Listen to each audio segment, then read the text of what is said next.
Hello दोस्तों, आपका स्वागत है हमारे चैनल तरुण जी के क्लास में। मैं हूं तरुण और आज मैं आपके लिए लेके आया हूं हिंदी पेडागोगी का पार्ट 2 वीडियो। क्योंकि कल मैंने पार्ट 1 वीडियो बनाया है जिसमें मैंने हिंदी पेडागोगी को डिटेल से समझाया। आज का जो वीडियो है उसी के आगे से वीडियो है। इस वीडियो को आप पूरा देखें। यदि आपने पार्ट 1 वीडियो नहीं देखा तो पहले उसको देखें, उसके बाद का ये टॉपिक है। क्योंकि जो पेपर में पोर्शन आएगा वो यहाँ से बहुत ज़्यादा क्वेश्चन आएंगे। क्योंकि इसके जस्ट बाद मैं आपको स्टार्ट करूँगा सिद्धांत क्या है पेडागोगी में, हिंदी की पेडागोगी में मैंने उसके सिद्धांत हैं, शिक्षण के सिद्धांत क्या होते हैं वो अभी थोड़ी देर बाद ही स्टार्ट होने वाला है। तो फिलहाल अभी हम समझते हैं। वीडियो स्टार्ट करने से पहले बोलूँगा यदि आप चैनल पर नए हैं तो हमारे चैनल को सब्सक्राइब करें, लाइक करें, कमेंट जरूर करें और हमारे चैनल पर बहुत सारे वीडियोज़ उनको वॉच जरूर करें। फिलहाल अभी हम चलते हैं जो वाक्य के भेद हैं अर्थ के आधार पर समझते हैं एक्चुअली होता क्या है। अर्थ की दृष्टि से यहाँ पर पढ़ रहे हैं तो विधिवाचक वाक्य, यदि पेपर में कभी कभी पोर्शन आता है कि पहचानो, एक सेंटेंस दिया रहता है और बोलता है इनमें कौन सा टाइप है, तो ये टाइप को आपको समझना है। विधिवाचक की हम बात करें तो इसमें क्या पता चलता है, किसी बात के होने का पता चलता है। विधि विधि में आपको किसी बात के होने का पता चल रहा है। जैसे सेंटेंस में दिया रहा है पिताजी ने खाना खा लिया, तो इसमें हमको पता चल रहा है कि वह खाना खाने का हमको पता चल रहा है। तो ये कौन सा वाक्य हो गया हमारा, विधिवाचक। अब बात करते हैं हम निषेधवाचक। निषेध मतलब जो नेगेटिव मीनिंग दे, किसी बात के ना होने का पता चले तो राम नहीं आया, एक तरीके से आपको निषेध बता रहा है, नहीं आ रहा है, राम अब नहीं आया, तो ये हो गया हमारा निषेधवाचक। फिर आज्ञावाचक। आज्ञावाचक में हम एक तरीके से बताते हैं कि हम किसी को आज्ञा का पता चलता है। जैसे मैंने आपसे बोला तुम घर जाओ, या मैंने आपसे बोला तुम यहाँ पर मत आओ, तो मैं आपको आज्ञा दे रहा हूँ। मानना या ना मानना आपके ऊपर है, लेकिन मैं आपको आज्ञा दे रहा हूँ कि तुम घर जाओ, तो ये हमारा हो गया आज्ञावाचक। प्रश्नवाचक की बात करें तो उसमें प्रश्नवाचक सेंटेंस बनता है कि किसी प्रश्न पूछने का पता चले। जैसे मैंने आपसे पूछा क्या आपका विद्यालय बंद है, क्या आपका व्हाट्सएप बंद है, या अन्य एग्जाम्पल, तो एक तरीके से प्रश्नवाचक, तो इसका आंसर आप हाँ या ना में दें, तो उसको हमने बोला प्रश्नवाचक। अब बात करते हैं विस्मयवाचक। विस्मय मतलब एक तरीके से आश्चर्य होना। जैसे किसी को आप खुश देखते हो या दुखद घटना देते हो तो एक तरीके से आपके मुंह से एक वर्ड निकल जाए, जैसे कि इसमें शोक और हर्ष आदि का भाव प्रकट होता है। एग्जाम्पल के लिए एकदम से ओह कितनी दर्दनाक घटना है, तो आप विस्मय हो जाते हैं, तो विस्मयवाचक। अब संदेहवाचक क्या होता है, इसमें आपको संदेह का अभ्यास होगा, एक तरीके का आप संदेह उसमें व्यक्त करेंगे। जैसे शायद कल वर्षा हो, या आपको संदेह है कि कल वर्षा हो या ना हो वो बात की बात, लेकिन आपको एक तरीके से संदेह रहता है। फिर इच्छावाचक की बात करें तो इसमें वाक्य में कामना या इच्छा का होने का हमको पता चलता है। जैसे मेरी हार्दिक इच्छा है कि तुम मैच जीत जाओ, एक एग्जाम्पल ये है। या मैंने बोला कि मेरी हार्दिक इच्छा है कि तुम इस बार एमपीटीटी में अच्छी रैंक पाओ, तो ये एक तरीके की क्या होती है, इच्छावाचक। फिर हम बात करते हैं संकेतवाचक। तो जिस वाक्य में द्वितीय वाक्य पर प्रथम वाक्य आधारित हो, मतलब दूसरा वाक्य हो और पहले वाक्य पर आधारित हो, तो उसको हम संकेतवाचक कहते हैं। एग्जाम्पल की राम आएगा तो मैं जाऊंगा, इसमें सेकंड जो सेंटेंस है वो फर्स्ट पर डिपेंडेंट है।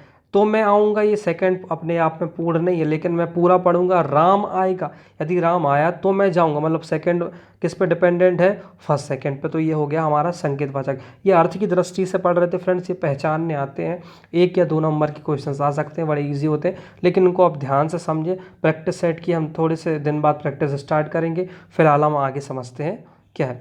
अब हम पढ़ते हैं रचना के आधार पर। अभी अर्थ की दृष्टि से पढ़ा है, अभी हम रचना की दृष्टि से पढ़ेंगे।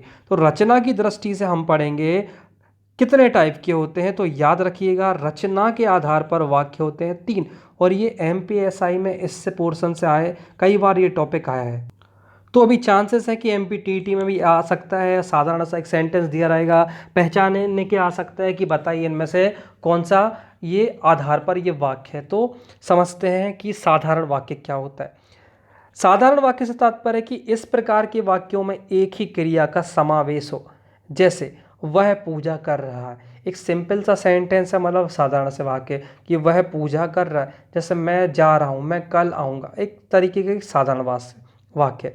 मिश्रित वाक्य की बात करें, जिन वाक्यों के अंतर्गत एक या एक से अधिक आश्रित उपवाक्य, साफ साफ लिखा है एक या एक से अधिक आश्रित उपवाक्य हो किंतु प्रधान वाक्य एक ही हो। जैसे सोहन ने कहा कि गायों का दूध भैंस के दूध से अच्छा है।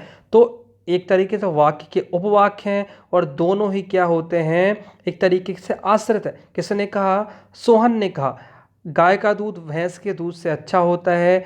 इस वाक्य से किसने कहा? सोहन ने। ये प्रधान उपवाक्य है और शेष क्या है? मिश्रित वाक्य। संयुक्त वाक्य समझते हैं।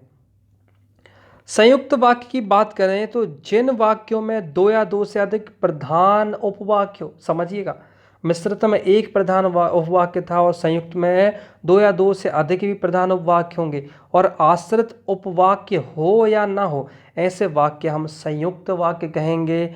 जैसे वह खेलना तो जानता है, पढ़ना नहीं।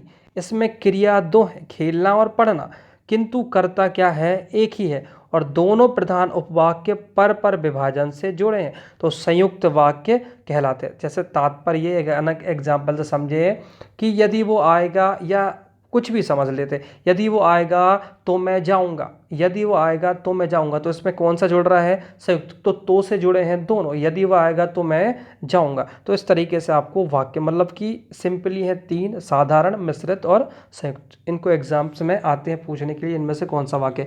अब यहाँ पर थोड़े से हम समझते हैं अर्थबोध क्या होता है। जब वाक्य, शब्द, वाक्यांश, मुहावरा आदि को किसी भी इंद्रिय, मुख्यतः इंद्रिय आपने सुना है कान नाक से, ग्रहण करने पर जो मानसिक प्रतीति होती है वहीं उसका क्या होता है? अर्थ होता है। इसमें आत्म अनुभव के आधार पर अर्थबोध है। जैसे मिठाई मीठी होती है तो मिठाई खाकर प्राप्त होता है। कुछ ऐसे क्षेत्र भी है जहाँ शब्दों के अर्थ को जानने के लिए हमें दूसरों के अनुभव या ज्ञान का सहारा लेना पड़ता है। अर्थबोध से तात्पर्य है हम सुन तो अपने इंद्रियों के माध्यम से रहे हैं, लेकिन वो इंद्रियां क्या कर रही हैं? उसका अर्थ ग्रहण कर रही हैं, तो उसको हम अर्थबोध। अब यहाँ से सबसे मेन चैप्टर स्टार्ट होता है भाषा शिक्षण के सिद्धांत। और दोस्तों ये टॉपिक तो 110% गारंटी है कि MPTT एग्जाम्स में हर सेट पेपर में 2 क्वेश्चन से 3 क्वेश्चन आते हैं भाषा शिक्षण के सिद्धांत को। समझिएगा, ये फ्री के मार्क्स हैं आपके। सबसे पहले सिद्धांत हम समझते हैं क्या होता है। तो भाषा सिद्धांत का सिर्फ उद्देश्य क्या है? उद्देश्य बहुत सारे हैं, लेकिन भाषा सिद्धांत का एक प्रमुख उद्देश्य समझिए, आपको सामने वाले बच्चे को सिखाना है, उसमें रुचियाँ भी डेवलप करना है। जो शिक्षण प्रोसेस आप स्टार्ट करने वाले हो उसके प्रति उसमें रुचियाँ आए, वो उस चीज़ को कितने आसानी से समझे, सरल भाषा में समझे, और जो टॉपिक आप समझाना चाहते हो उसकी विशिष्टता भी बनी रहे, उसको ही हम भाषा शिक्षण का सिद्धांत कहते हैं। समझने के लिए हम समझते हैं क्या होता है। भाषा शिक्षण का तात्पर्य है बालक को भाषा के संबंध में सम्यक जानकारी प्रदान करना। शिक्षण क्रिया की सफलता छात्रों की रुचियों, योग्यताओं, आवश्यकताओं और बुद्धि की क्षमता को ध्यान में रखकर बनाई गई योजना पर निर्भर करती है, और योजना का निर्माण करते समय विषय की विशिष्टता को भी ध्यान में रखना पड़ता है। अब हम पढ़ते हैं सिद्धांत होते क्या, इनको अच्छे से समझिएगा। पहला आता है स्वाभाविकता का सिद्धांत। स्वाभाविकता समझते हैं। शिशु स्वभावतः बोलना सीखता है और सुनकर और बोलकर उसका क्या होता है? विकास।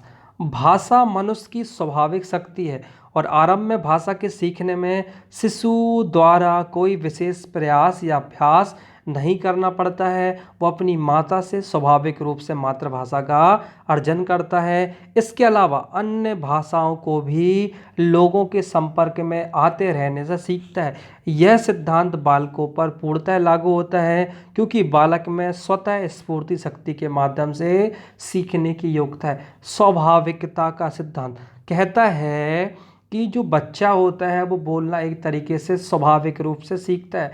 सपोज़ आप देखेंगे कि कोई बच्चा महाराष्ट्र में रहता है तो वो डैम श्योर, यदि वो फैमिली मराठी है तो वो बच्चा सबसे पहले मराठी लैंग्वेज सीखेगा क्योंकि वो उसकी क्या है? Mother tongue language. एक बच्चा यदि मध्य प्रदेश में रहता है क्योंकि वहाँ की मातृभाषा हिंदी है तो वहाँ की जो फैमिली होगी वो हिंदी में बात करेगी, तो स्वाभाविक सी बच्चा है जो बच्चा पहले सीखेगा वो लैंग्वेज उसकी मातृभाषा हिंदी होगी। ऐसे ही अलग अलग राज्यों की हम बात करें तो उन राज्यों में जो जो लैंग्वेज बोली जाती है तो बच्चा पहले वो सीखेगा। इसलिए जो एनसीईआरटी में पहले से वन से लेकर 5 क्लास में जो रखी गई है लैंग्वेज, वो लोकल लैंग्वेज रखी गई है। मतलब पहली से जो 5वीं की शिक्षा का माध्यम होगा वो वहाँ की मातृभाषा में होगा। ये स्वाभाविकता के सिद्धांत के कारण वहाँ पर रखा गया है।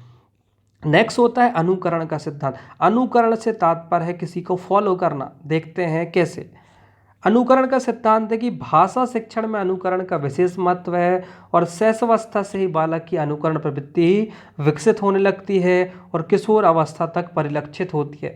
शैशवावस्था अत्यंत अनुकरणशील अवस्था मानी जाती है और प्रारंभ में बालक अनुकरण के द्वारा ही भाषा सीखता है और वर्णों का उच्चारण, शब्दों का प्रयोग, वाक्य निर्माण आदि का भी वह अनुकरण करता है। इतना सब कुछ शिशु में पारिवारिक परिवेश में ही सीखता। तात्पर्य बस इतना है, अनुकरण का मतलब किसी को फॉलो करना।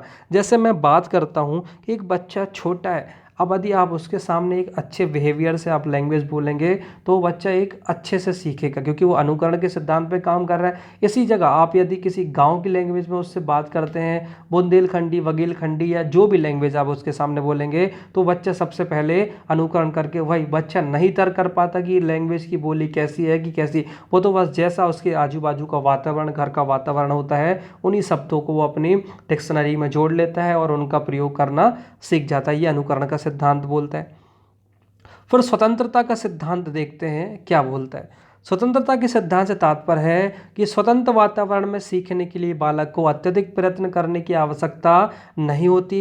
स्वतंत्र वातावरण में बालक सीखने में सहजता और सरलता का एहसास करता है और स्वतंत्र वातावरण बालक को सीखने के लिए उत्सुक बनाती है। समझिएगा, जिज्ञासा सीखने की क्रिया को गति प्रदान करती है और स्वतंत्र वातावरण में जिज्ञासा की तीव्रता प्रबल होती है।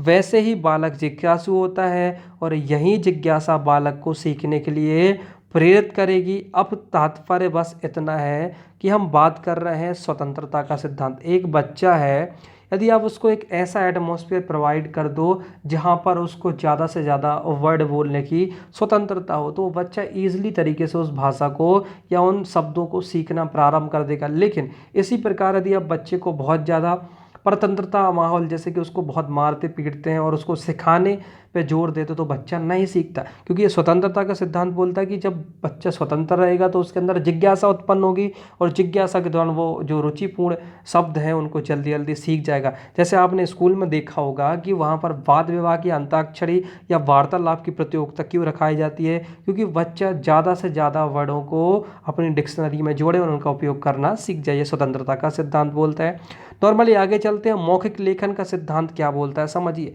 मौखिक एवं लेखन का सिद्धांत, सबसे पहले बालक बोलना सीखता है। याद रखिएगा, यदि पेपर में पूछे सबसे पहले बालक क्या करता है, तो आपको बोलना लगाना, लिखना नहीं लगाने का। अतः भाषा शिक्षण में मौखिक कार्य को हमने प्राथमिकता देनी चाहिए और वर्णमाला ज्ञान मौखिक रूप से पहले कराया जाना चाहिए। जो वर्णमाला है, स्वर व्यंजन, उनको पहले आपको मौखिक रूप से सिखाना है, क्योंकि भाषा शिक्षण में भाषा की प्रकृति का ध्यान रखा जाता है।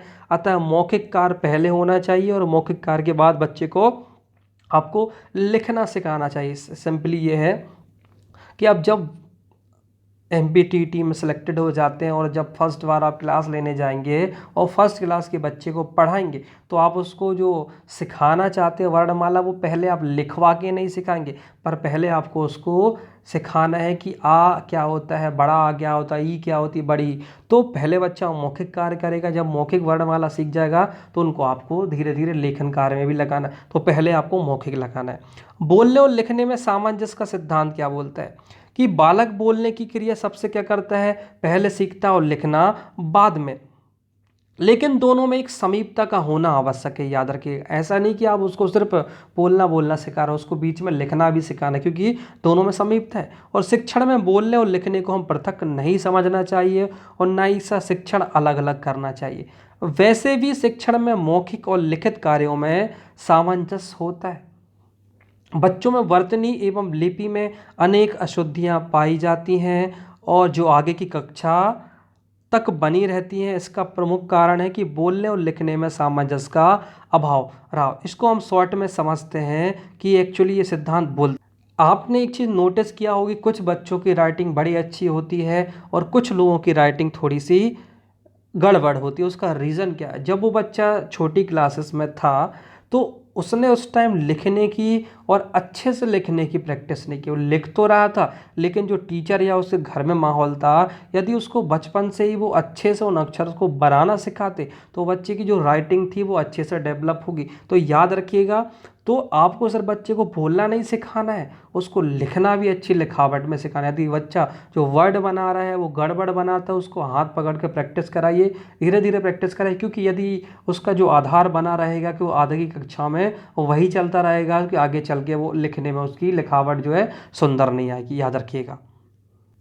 वैयक्तिक भिन्नता का सिद्धांत क्या समझते हैं? पहले वैयक्तिक भिन्नता समझते हैं, मतलब कि हर व्यक्ति में भिन्नता दूसरे व्यक्ति से अलग अलग होती है। समझिएगा, यदि कोई बच्चा किसी चीज़ को जल्दी सीख जाता है और कोई बच्चा किसी चीज़ को लेट सीखता है, तो ये तो हो गया हमारा वैयक्तिक विभिन्नता का सिद्धांत। पर इसका मतलब ये नहीं है कि जो बच्चा जल्दी सीख रहा है उसकी कंपेयर में जो बच्चा देरी से सीख रहा है वो खराब है। नहीं, वो बच्चा भी चीज़ों को जल्दी समझ सकता है, लेकिन वो सिर्फ तार्किक मानसिकता की बात है कि कभी कभी जो बच्चा है अभ्यास की कमी या उसमें जो वंशानुगत गुण आ गए हैं उसके कारण कभी कभी उसका मस्तिष्क सही प्रॉपर काम नहीं करता है। और हर दो व्यक्ति हैं उनमें व्यक्तिगत विभिन्नता होती है। बोलता क्या समझते? प्राचीन काल से शिक्षा में क्या है, आयु के अनुसार दी जाती थी। इस बात की पुष्टि होती थी कि प्रत्येक बालक अपनी योग्यता, रुचि, स्वभाव, अभिरुचि और शारीरिक और बौद्धिक क्षमता आदि में अन्य बालकों से क्या होते हैं, भिन्न होते हैं। और परंपरागत शिक्षण शैली में सभी बालकों को समान समझकर शिक्षण दिया जाता है। परंपरागत शिक्षण शैली मतलब कि जो पहले दी जाती थी उनमें सभी बच्चों को समान तरीके से दी जाती थी, लेकिन भाषा एक कौशल है और इस अधिकार व्यक्तिगत क्षमता के आधार पर ही किया जाता है। अतः इस सिद्धांत का प्रयोग बालक के भाषाई त्रुटियों का निदान और उसकी कमजोरी को दूर करने का प्रयास किया जाने। कहने का तात्पर्य है कि एक बच्चा किसी वर्ड को स्पष्ट रूप से बोल रहा है और दूसरा बच्चा किसी वर्ड को अशुद्धि के साथ बोल रहा है, तो आपका ये काम है जो बच्चा जो अशुद्धि के साथ बोल रहा है उसको बार बार अभ्यास कराकर उनका अच्छे से बोलना सीखा, क्योंकि व्यक्तिगत विभिन्नता में वो बच्चा भी उसके जैसे ही अच्छे वाले के जैसे ही सीख सकता है। यह व्यक्तिगत भिन्नता का सिद्धांत है। नेक्स्ट है क्रियाशीलता का सिद्धांत। अब क्रियाशीलता का सिद्धांत क्या बोलता है हम समझते हैं। क्रियाशीलता के सिद्धांत से तात्पर्य है, नाम में ही जुड़ा हुआ है सिद्धांत के क्रिया। क्रिया मतलब कि जब कोई चीज़ आप कर रहे हो उस टाइम आप क्या हो, एक्टिव। तो क्रियाशीलता के सिद्धांत बोलते हैं कि जब भी हम भाषा सिखा रहे हो उसमें जो शिक्षक और छात्र हैं दोनों को क्रियाशील रहना है। यदि दोनों में से भी एक कोई भी व्यक्ति अक्रियाशील होगा तो जो सामने वाले को हमको मैसेज देना या भाषा सिखाना है वो सीख नहीं पाएगा। तो क्रियाशीलता का सिद्धांत बोलता है कि जब भाषा सिखाओ तो रुचिपूर्ण तरीके से सिखाओ जिसमें बच्चे क्रियाशील रहें और अध्यापक भी क्रियाशील रहे। तात्पर्य क्या है समझे। कक्षा शिक्षण की सक्रियता छात्रों में अध्यापक दोनों पर निर्भर करेगी। अगर शिक्षण में एक पक्ष निष्क्रिय हो जाए तो शिक्षण में उद्देश्य की प्राप्ति नहीं होती। और भाषा शिक्षण के लिए अध्यापक के साथ साथ विद्यार्थी का सक्रिय होना भी आवश्यक है, क्योंकि भाषा संबंधी ज्ञान भाषा के प्रयोग में अधिकता में ग्रहण किया जाता है। अतः विद्यार्थी को क्रियाशील बनाने के लिए शिक्षण में स्थान दिया जाना चाहिए। तात्पर्य यह है कि बच्चों से जैसे प्रतियोगिता कराते हैं, वाद विवाद या फिर संवाद या वार्तालाप, या उनको बार बार प्रश्न पूछने के लिए कहना चाहिए जिससे कि बच्चे क्या रहें क्लास में क्रियाशील। यही क्रियाशीलता के सिद्धांत है। नेक्स्ट है बाल केंद्रता का सिद्धांत। जैसे कि बोल ही रहा है कि बाल केंद्रता, जो पहले की बात बताता हूँ, जो पुराने ज़माने या प्राचीन काल में जो शिक्षा दी जाती थी उसमें केंद्र होता था अध्यापक, लेकिन बाल केंद्रता के सिद्धांत जो बाल विकास ने अपनी प्रोग्रेस करी ये निकाला कि आपको सेंट्रल में बालक को रखना। सेंट्रल में बालक को क्यों रखना है, क्योंकि जो भी आप सिद्धांत या शिक्षण विधि बना रहे हैं उसको एक बच्चे को ध्यान में रख के बनाना है। क्योंकि जो बच्चे को ध्यान में इसलिए क्योंकि हमको सिखाना बच्चे को ना कि खुद सीखना है, तो हमको बच्चों के हिसाब से उस चीज़ को सिखाना है। तो बाल केंद्रता का सिद्धांत ये बोलता है कि आप जो भी टेक्निक यूज कर रहे हैं या जो भी भाषा शिक्षण यूज कर रहे हैं उसको बच्चे के अकॉर्डिंग बनाना है। साथ में जो बच्चे का जो पारिवारिक माहौल है उनके वर्ड को सीखकर उन्हीं वर्ड को आगे प्रोग्रेस करके आपको उनको शिक्षा देनी है, भाषा शिक्षण विधि उनको बताना। ये बाल केंद्रता का सिद्धांत है। नेक्स्ट है हमारा अभ्यास का सिद्धांत। अभ्यास का सिद्धांत क्या बोलता है कि जब भी हम किसी चीज़ को बच्चे को सिखाना, आप भी एक तरीके से एमपीटीटी के लिए सीख ही रहे, तो अभ्यास का सिद्धांत बोलेगा कि जब बार बार आप किसी चीज़ का अभ्यास करेंगे तो वो चीज़ क्या हो जाता है, परिपक्व हो जाता है। तात्पर्य है कि भाषा एक कौशल है और ये डिपेंड करता है अभ्यास पर। जैसे एक बच्चे को आपको भाषा ज्ञान सिखाना, भाषा ज्ञान मतलब कि आपको उसको हिंदी के वर्णमाला, व्यंजन, स्वर क्या होते हैं, है ना, बहुत सारे वर्ड होते हैं, ये सिखाना। लेकिन ये डिपेंड क्या करेगा कि जो शिक्षक है वो बच्चों से कितना बार बार अभ्यास करा रहा है इस पर। तो अभ्यास का सिद्धांत यही बोला कि शिक्षण पद्धति में आपको बच्चे को ज्ञान देते समय क्या करना है, उसको बार बार अभ्यास कराना है, जिसके जो वर्ड है वो उसके अंतर्मन में या साथ में मस्तिष्क में वो बैठ जाए और उन वर्ड का यूज़ करना वो आगे सीख जाए। नॉर्मली होता क्या है कि जब हम तैयारी कर रहे होते, जब तुमको वर्णमाला याद हो जाती है, लेकिन आप देखें कि जैसे ही आप प्रिपरेशन छोड़ते हो वर्णमाला फिर आप भूल जाते हो। उसके पीछे रीज़न क्या है, अभ्यास क्या है, आपने अभ्यास ना के बराबर कर दिया है, आप अभ्यास करना बंद कर दिया है, इसलिए जो धीरे धीरे उन चीज़ों को आपने भूलना स्टार्ट कर दिया। आपसे हिंदी बोलते बनती है, आप नोटिस करिएगा, लेकिन यदि ग्रामेटिकल हिंदी की हम बात करें, क्या होती है ग्रामर हिंदी की, वो आपसे नहीं बनती, क्योंकि आप जो लोकल लैंग्वेज यूज़ कर रहे हैं वो तो आप दैनिक दिनचर्या में यूज़ कर रहे हो, लेकिन जो अभ्यास का नियम बोलता है कि जो पुरानी चीज़ें थी उनका आपने अभ्यास करना बंद कर दिया है। नेक्स्ट है हमारा स्वयं संशोधन का सिद्धांत। देखते हैं स्वयं संशोधन का सिद्धांत क्या बोलता है।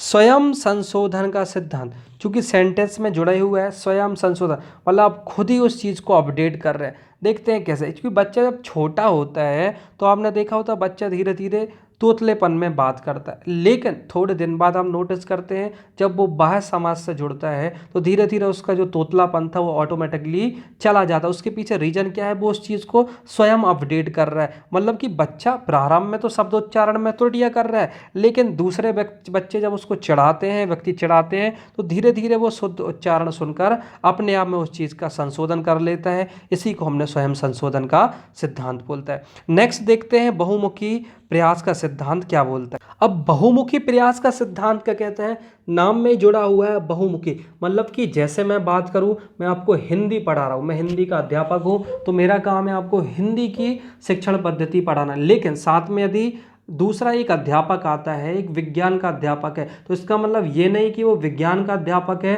और आप उसके सामने गलत वर्ड यूज़ कर रहे हो, अशुद्धता के पूछ यूज़ कर रहे हो, तो वो आपको टोक रहे हैं। तो बहुमुखी प्रयास का सिद्धांत बोलता है कि जब बच्चे को हम भाषा शिक्षण दे रहे हो तो जरूरी नहीं कि जो जो शिक्षक है, जो सब्जेक्ट का शिक्षक है, सिर्फ वही उसका ज्ञान दे। यदि उसके साथ यदि दूसरा शिक्षक यदि इन भाषा में उसको कहीं अशुद्धियाँ समझ में आ रही तो वो उस बच्चे को बीच में टोक सकता है और उसको शुद्ध उच्चारण के लिए बोल सकता है। यही बहुमुखी प्रयास का सिद्धांत है।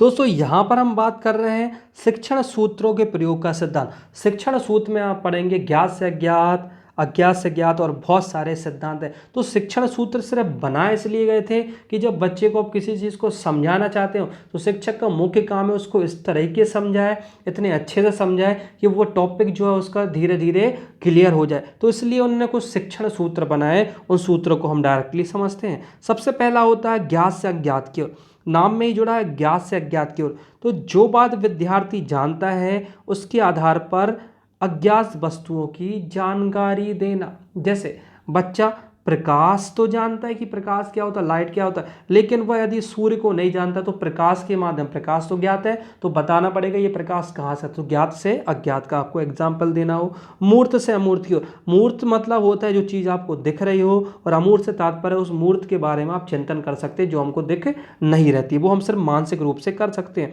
तो मूर्त से अमूर्त में क्या होता है कि प्रत्यय निर्माण में उपयोगी मॉडल चार्ट आदि की सहायता से उस वस्तु का वर्णन करना। जैसे हमने कि एक चार्ट में बना दिया ये सूर्य है, अब हमको सूर्य तो हमने बना दिया, लेकिन अब सूर्य तो हमने मूर्त रूप में बना दिया, लेकिन अब उसके बारे में बताना है कि सूर्य का प्रकाश पृथ्वी पर कितनी देर में पहुंचेगा, सूर्य में ऊर्जा का स्रोत क्या है, तो ये आपको उसमें समझाना। तो मूर्त से कहाँ की ओर, अमूर्त की ओर।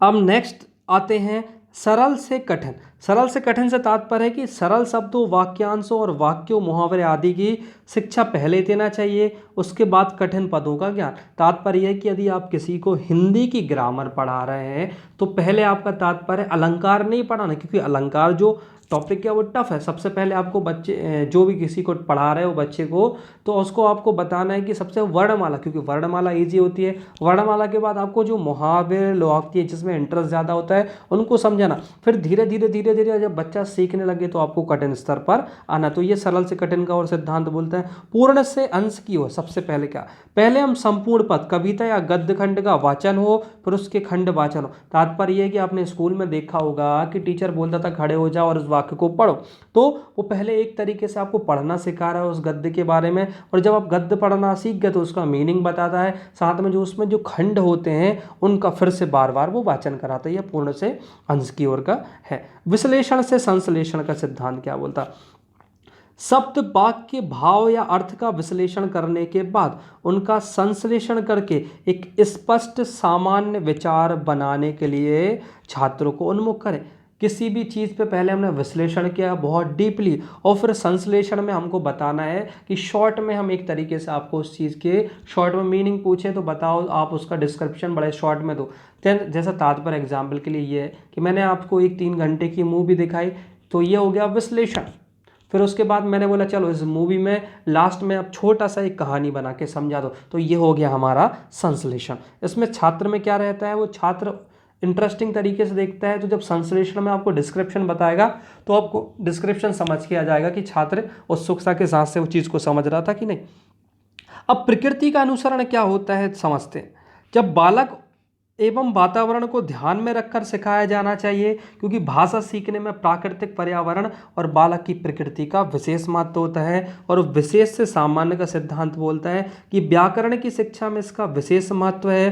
पहले उदाहरण दिया जाए, तत्पश्चात सामान्यीकरण दिया जाए। तो विशेष सबसे पहले हमने उदाहरण दिया, फिर उससे रिलेटेड हमने उसको सामान्य तरीके से उसको समझा। ये हमारा होता है विशेष से सामान्य का सिद्धांत। तो दोस्तों आई होप आपको ये वीडियो समझ में ज़रूर आया होगा। वीडियो थोड़ा सा बड़ा हो गया है लेकिन समझाने में टाइम लगता है, उसको डिस्क्रिप्शन में बताना, क्योंकि जब पेपर में क्वेश्चंस आएंगे, यदि जो इंसान से प्रैक्टिस सेट लगा के अकेला जा रहा है, उसको डिस्क्रिप्शन में नहीं पढ़ रहा है, उसको एक तरीके से डिटेल्स में नहीं पढ़ रहा है, तो उसके लिए टफ होगा। क्योंकि प्रैक्टिस सेट तो सिर्फ प्रैक्टिस करने का एक माध्यम है, लेकिन जब तक आप मूवी नहीं देखोगे तो उसके पात्र के बारे में जानकारी नहीं होता। तो मेरी आपसे रिक्वेस्ट है, आप जल्दी सीखने की कोशिश ना करें, आराम से सीखें, धीरे धीरे चीज़ों को समझें। क्योंकि एक बार यदि आप चीज़ों को पर्टिकुलर समझ जाओगे तो ये पेपर में जब उसके आंसर लगाओगे तो आपके लिए आसानी होगी। लेकिन यदि आप जल्दी किसी चीज़ को सीख रहे हो तो आपके लिए गलती है, क्योंकि जल्दी में चीज़ें क्लियर नहीं हो पाती टॉपिक, और आप जल्दी चीज़ों को सिलेबस को ख़त्म तो कर लेते हो लेकिन डिटेल्स में आपको नहीं पढ़ पाते। इसलिए मैं वीडियो आपको डिटेल्स में प्रोवाइड कर रहा हूँ। वीडियो देखें, आराम से देखें, जल्दबाजी कोई नहीं। अभी MPTT में थोड़ा सा टाइम ज़रूर मिल रहा है, लेकिन आराम से पढ़ें जिससे हम ज़्यादा से ज़्यादा मार्क्स स्कोर कर सके। तो यदि वीडियो अच्छा लगा हो तो कमेंट जरूर करें दोस्तों, बड़ी मेहनत लगती है वीडियो बनाने में, तो कमेंट जरूर करके बताएं। वीडियो को शेयर जरूर करें फ्रेंड के साथ, क्योंकि मैं भी थोड़ा सा मोटिवेट होता हूं, क्योंकि बहुत मेहनत से मैं टॉपिक्स निकालता हूं, उनके बारे में पढ़ता हूं, फिर आपको शॉर्ट में समझाता हूं। साथ ही वीडियो को लाइक जरूर करना, वीडियो जरूर आप देखो तो लाइक जरूर करना। जय हिंद, धन्यवाद।